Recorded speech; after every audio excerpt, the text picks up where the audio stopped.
I now give the floor to Her Excellency Mrs. Selma Bakta Mansouri, Secretary of State to the Minister of Foreign Affairs in charge of African Affairs of Algeria. شكرا لكم السيد الرئيس. معالي السيد وانغي وزير شؤون الخارجية جمهورية الصين الشعبية، أود في البداية أن أغتنم هذه الفرصة.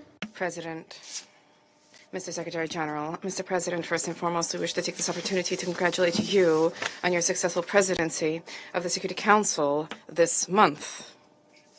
I also wish to take this opportunity to applaud the wise choice of the topic for today's debate, and I wish to thank the Presidency of the Security Council for the concept note.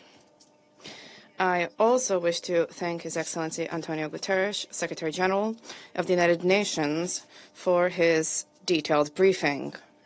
Mr. President,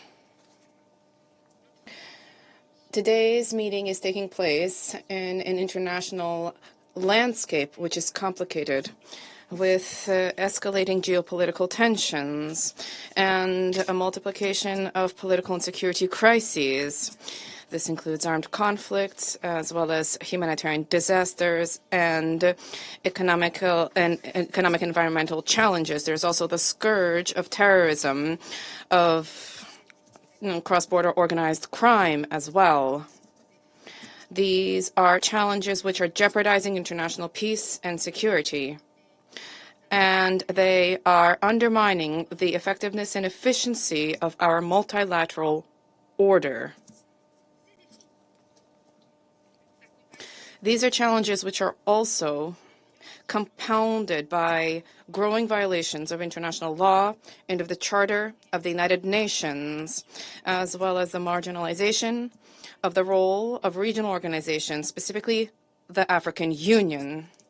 There are also attempts undertaken to impose double standards vis-à-vis present-day conflicts, specifically in Africa. Mr. President, Algeria is firmly of the view that our commitment to the multilateral order remains the most effective way to tackle these common challenges. However, this order is experiencing unprecedented setbacks, and these have been emanating from heightened polarization at the international level, as well as the erosion of trust in United Nations institutions. We, however, believe that the reform of the multilateral order is of paramount importance. This reform needs to be inclusive, just, and balanced. And in this vein, we wish to shed light on 5 important points. And this is necessary to guide the United Nations reform process and to bolster the effectiveness of the international order. Number 1, there is a need to safeguard the central role of the United Nations, as well as to ensure fair and balanced representation within United Nations bodies, specifically the Security Council. It is unacceptable that there is ongoing historic injustice endured by Africa in light of the fact that Africa is a continent which represents more than a quarter of the United Nations membership. And Africa continues to be deprived of permanent representation at the Security Council, and its representation in the non-permanent seats remains limited. And in this regard, my country reaffirms our full support for the shared African position as stipulated in the Swahili Consensus and the Sirte Declaration. This is a position which is largely supported by the United Nations membership. Second, there's a need to enhance the role of the General Assembly of the United Nations in its capacity as the most representative and most inclusive body.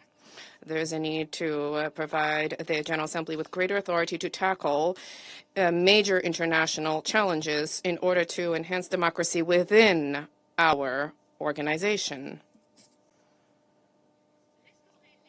the restoration of the balance among the bodies of the United Nations is an urgent priority for the United Nations order not to exclusively be limited to the Security Council. There's a need for the General Assembly to restore its place as a critical platform and a body to take decisions that are inclusive and decisive. The General Assembly represents all member states and remains the most representative body when it comes to enhancing the principle of international democracy and balanced governance.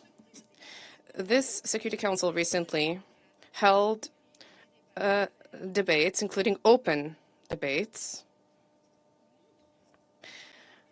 which reflect a broad consensus towards the need to enhance the role of the General Assembly and to guarantee respect for its prerogatives as stipulated by the Charter. And in this regard, we applaud the central role played by the ICJ in its capacity as the main judicial body of the United Nations, specifically to prevent the outbreak of international conflict and to resolve these conflicts through peaceful means. Thus, we cannot but welcome the role of the ICJ vis-a-vis ensuring justice and rule of law when it comes to delivery of justice for the Palestinian people and shoring up the primacy of law. We urge the ICJ to continue to embrace this approach, specifically vis-a-vis the ongoing threats of forced displacement, which the residents of Gaza have been enduring. Third, there is a need to improve the working methods of the Security Council to ensure that they be more transparent and effective, and for there to be equal opportunity for all members of the Security Council.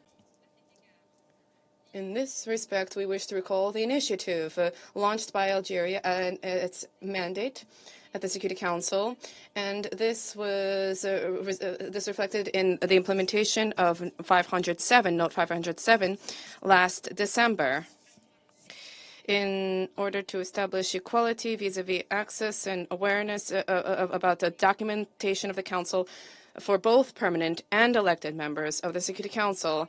This measure was welcomed favorably and shows that consensus is indeed possible when political will exists and when there is a spirit of constructive work that prevails. Fourth, there's a need to adopt an institutional approach that enhances cooperation between the United Nations and regional organizations, specifically the African Union, under Chapter 8 of the Charter of the United Nations, in order to, in a regular and sustainable way, to leverage early warning mechanisms as well as rapid responses, specifically when it comes to African-specific issues.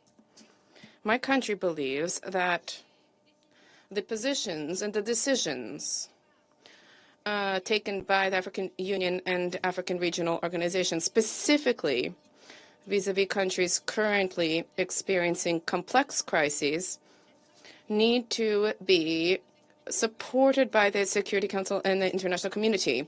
This is necessary for international-led efforts to complement African visions, far from any interference or diktat from settlers, colonialists, or external factors being brought into play. We also believe that the sanctions regime imposed by the Security Council remains one of the best tools at the disposal of the international community to counter threats to international peace and security. There is the goal needs to be preventive, not punitive. This is the approach of wisdom. And however, sanctions regimes need to be vigilantly implemented to prevent crises before they break out. Sanctions, when they are poorly designed, are liable to exacerbate humanitarian crises and worsen the plight of civilians. This runs counter to the principle of human rights. I now turn to enhancement of multilateral cooperation. There's a need to revisit the design and implementation of the sanctions regimes. This is necessary in order to focus more on the objective of prevention. These sanctions need to be accompanied by effective and meaningful diplomatic efforts geared towards resolving conflict and establishing peace. And for these measures should not become harsh sanctions causing suffering for populations and which may result in human rights violations. This also requires greater coordination among the membership of the Security Council and the reinforcement of mechanisms for dialogue and negotiations in order to build trust, to prevent conflict as well prior to the exacerbation of this conflict. And to enhancement of a multilateral order requires thought being given to more effective alternatives, which result in greater stability and greater justice, and therefore a more peaceful world with greater cooperation. 5, there's a need for the mobilization of the necessary financial resources, as well as sustainable financing channels in order to support preventive diplomacy, early warning mechanisms, and rapid response mechanisms in Africa. The goal is to build African states' capacities to tackle security and other challenges, and to support national momentum and regional dynamics in order to develop these mechanisms. Mr. President, as we mentioned global reform, there's a need also to highlight the importance of addressing the financial and economic order, the global financial and economic order, including the Bretton Woods institution, in order to ensure broader participation of developing countries, specifically African countries, and their participation in decision-making at the economic level. These are decisions which affect their future. The current financial arrangements, which are largely led by developed states, are not meeting the aspirations of developing states, particularly those in Africa. Thus, it is necessary to ensure a flexible and sustainable financing mechanism for African states and to work towards improving or easing the debt burden. This is a prerequisite for the implementation of national and regional development agendas. We also call for reform of the global the trade order to ensure equal opportunity vis-a-vis African products on the international market, and this is necessary to incorporate the economies of developing states in a fair way into the international economy. Africa, the presidency of the G20 by an African state this year, South Africa is presiding. This represents an opportunity to support states in the global South and Africa in particular as they seek to play a greater role in multilateral political and economic governance. Mr. President, the artificial intelligence gap between countries of the North and countries of the South is a source of concern. Artificial intelligence technologies are not matters of simply complicated algorithms. These are also issues related to the security of countries as well as their right to protect their sovereignty. The AI landscape has a lack of legislation, a lack of rules, and this poses new threats for our continent, threats which know no borders. Thus, there's a need for the international community to endeavor assiduously to counter any threats or dangers which emanate from the spread and development regulations and regulation of said technologies. To conclude, the future of our world is responsibility of all. There's a need for protection and for guarantees for prosperity for us as well as for succeeding generations, as was declared on a number of occasions by His Excellency the President of the Republic, Abdelmajid Tebboune, working assiduously in order to address crises. There is a need for approaches that are rooted in definitive solutions to problems and crises by tackling underlying causes. Those were the words of the President. Today's meetings, including the Summit for Social Development as well as the Conference on Financing for Development and the review of the peace-building architecture at the United Nations, represent opportunities to renew and shore up the multilateral order. We will continue to work towards a world that enjoys peace, stability, security, and prosperity.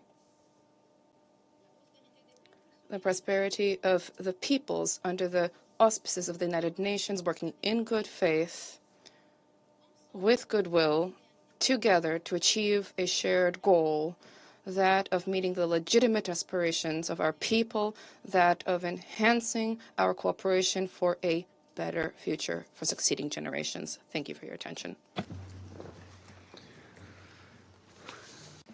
I thank Her Excellency Mrs. Mansouri for her statement.